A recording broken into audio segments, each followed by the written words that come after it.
Desakan agar Jokowi JK membentuk Zakon Kabinet ataupun kabinet yang diisi kalangan profesional dan menteri yang ahli di bidangnya mengemuka. Apa yang kemudian harus dilakukan oleh Jokowi JK untuk mewujudkannya? Prof, kira-kira... Jadi begini, kata profesional atau kabinet kerja, itu jangan diartikan seperti pada era tahun 57, ya. Seolah-olah itu adalah suatu gerakan anti parpol. Itu yang harus diingat, ya. Jadi yang namanya profesional sekarang ataupun orang yang bisa bekerja itu juga ada di partai-partai politik. Ya. Kita tidak bisa menafikan itu. Sementara itu juga tidak sedikit orang yang sebetulnya masuk di dalam nama-namanya itu seolah-olah itu adalah orang yang ahli, belum tentu juga ahli. Ya. Jadi ini juga harus yang bukan anggota partai, ya. Jadi ini yang juga harus kita lihat, ya. Nah, yang penting adalah apakah itu, ya, kalau menggunakan bahasa Bung Karno, ya, itu elan kerjanya itu akan sama nggak dengan apa tuh Jokowi, ya. Kenapa demikian? Karena ada tahu, ya, bahwa Jokowi ini kan mau kerjanya nanti juga speednya itu akan benar-benar up gitu, ya, akan sangat kencang. Dan kemudian mereka mau tidak mau juga harus bekerja secara cepat juga, ya.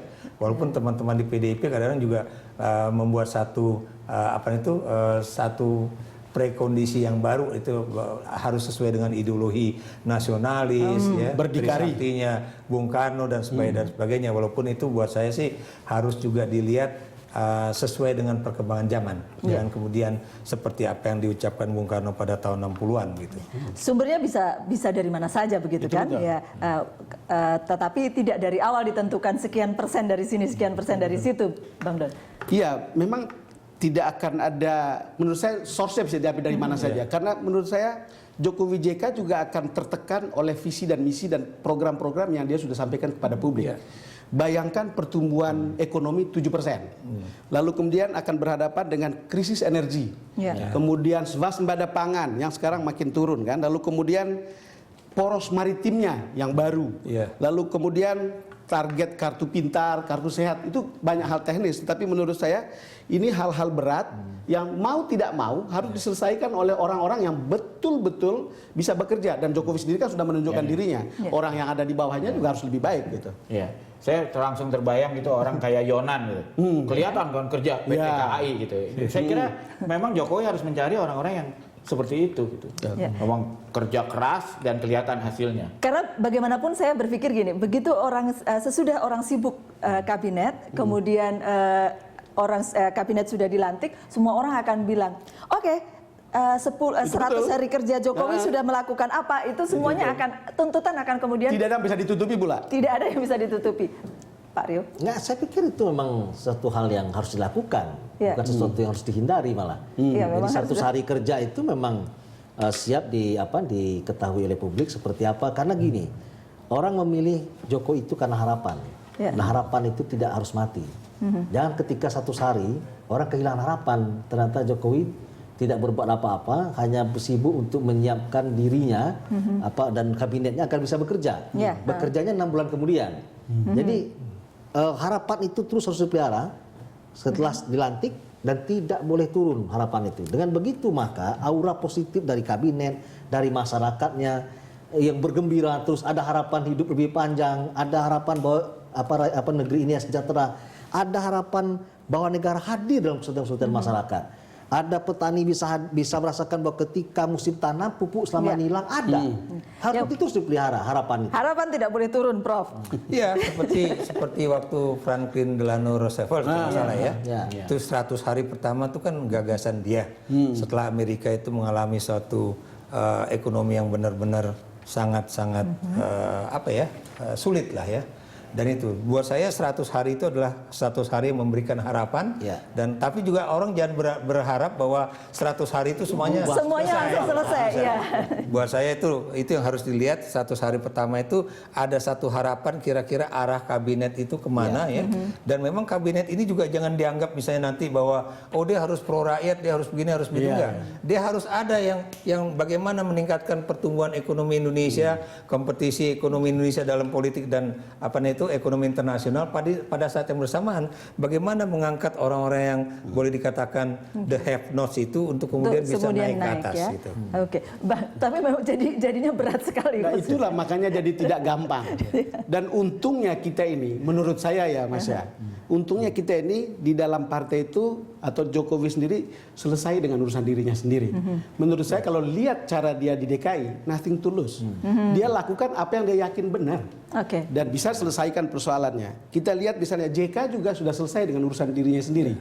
Dia merasa terakhir ini adalah pengabdian lah, kira-kira begitu. Bang Surya juga nggak pernah mau jadi selesai dengan urusan dirinya sendiri dan ingin gagasan perubahan. Megawati mungkin kecuali berpikir tentang Puan, Mas. Karena dengan dirinya sendiri juga semua sudah selesai. Dan dengan begitu kita bisa berharap betul akan terpenuhi kabinet yang. Tapi ada Caimin belum selesai. Oh ya, terus silakan terus Mas. Coba kalau Caimin gimana? Jadi saya pikir ini ada. Tapi kan dia dilakukan? hanya faktor kecil di dalam satu yang ini. Enggak, kalau saya itu juga memang harus ada manajemen dari harapan ini juga ya. Sebab kalau harapannya terlalu tinggi, tidak realistis itu juga akan menjadi bumerang buat Jokowi. Tapi kalau menurut saya yang juga penting bagi Jokowi adalah bahwa dia harus harus mampu mengatakan saya nih presiden, kan katanya presiden kita, bukan presiden sendiri gitu. Jadi dia juga harus dalam pemerintahannya ini terus mengajak. Kalau menurut saya jangan sampai terjadi kesalahan relawan 2004 setelah terpilih presiden pada balik-balik ke habitatnya akhirnya dibiarkan. Penumpang gelap yang masuk ke pemerintahan. Jadi saya kira ini dan saya kira Jokowi sudah ada komitmen juga. Dia akan meniru sistem seperti yang dilakukan Obama. Kalau orang punya aspirasi, dia masukkan di Facebook Change.org. Kalau di atas 150.000 atau di atas berapa, itu langsung jadi agenda yang dibicarakan di istana.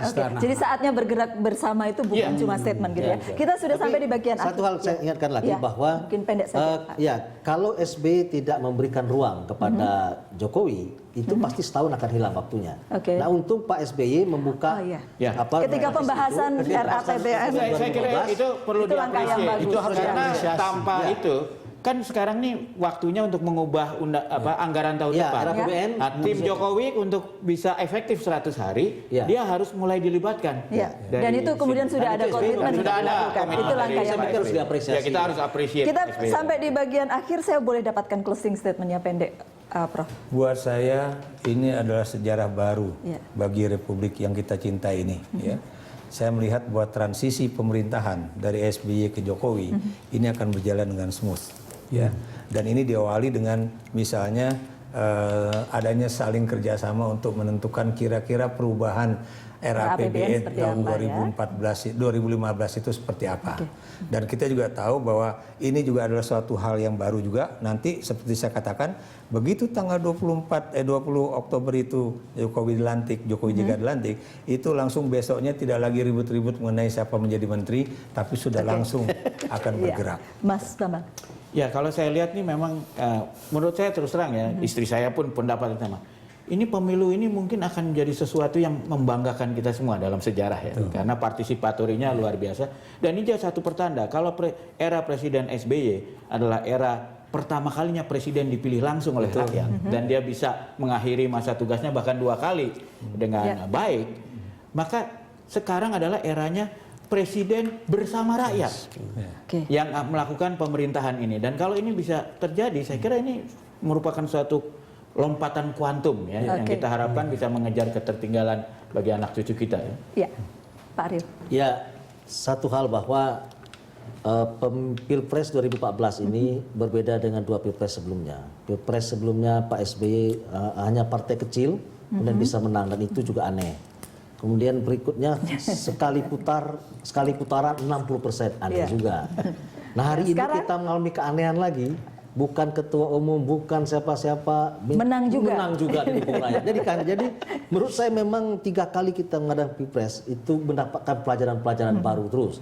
Nah, kita berharap bahwa Jokowi hari ini yang terpilih dengan kekuatan rakyat, didukung oleh partai-partai politik, ini merupakan kebersamaan yang mesti terus dijaga. Harapan ini mesti kita tumbuhkan, dan kami yakin bahwa kalau ini terus semangatnya terpiara, Indonesia akan maju 3-4 langkah ke depan. Setuju, Bang. Ya, mungkin bulan madu tidak akan terlalu pendek ya. Walaupun juga kita tidak akan merasa bahwa juga tidak akan terlalu panjang. Tetapi saya termasuk yang optimis, ini era baru. Dan ketika tagline-nya bilang saatnya bergerak bersama, saya termasuk yang optimis bahwa itu akan terjadi. Iya, kalau begitu mari bergerak bersama kalau gitu ya. Demikian The Headlines kali ini. Terima kasih karena Anda telah bersama kami. Sampai jumpa.